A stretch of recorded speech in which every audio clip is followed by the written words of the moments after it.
katika kaunti ya Ngaremara conservancy ya Nakuru conservancy, na siku ya leo nafurahi kwa sababu tumekuwa na mkutano hapa Ngaremara na tumefunzwa mambo mengi sana kuhusu maneno ya carbon na conservancy.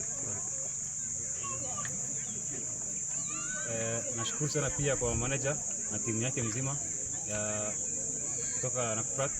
Mtufunza kuhusu maneno ya PIA, mtufunza maneno kuhusu maneno ya grievances mechanism,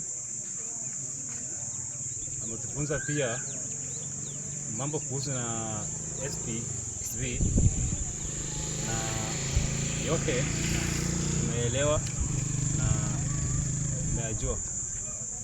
Yangu ni kidogo tu nitaongezea kuhusu maneno ya SPV directors.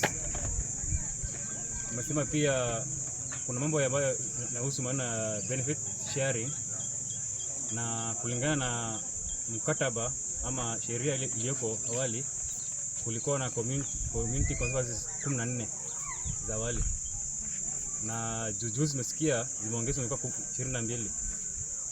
So sisi kama Ngaremara tunasema hivi, kama ni mgawanyo, tugawanye share equally among 14 conservancies, na kama itabidi igawanye among 22, pia si kama Nakuru conservancy tungeomba pia tugawanye unit U4 ndio pia tuwe iko na wale wengine.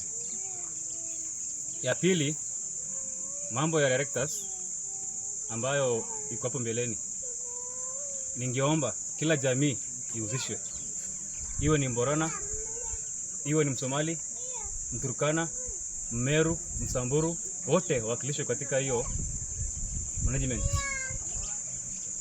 Na ya tatu, pia tumeambiwa kuna watu 4 ambao itakuwa ni youth ama professionals wataguliwa kwa hiyo directors.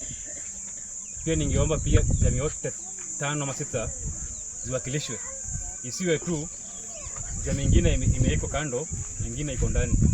So pia ningeomba tuwakilishwe wote pamoja ndio kazi iendelee mbele. Nafikiri kwa mafupi nasema ni hayo tu.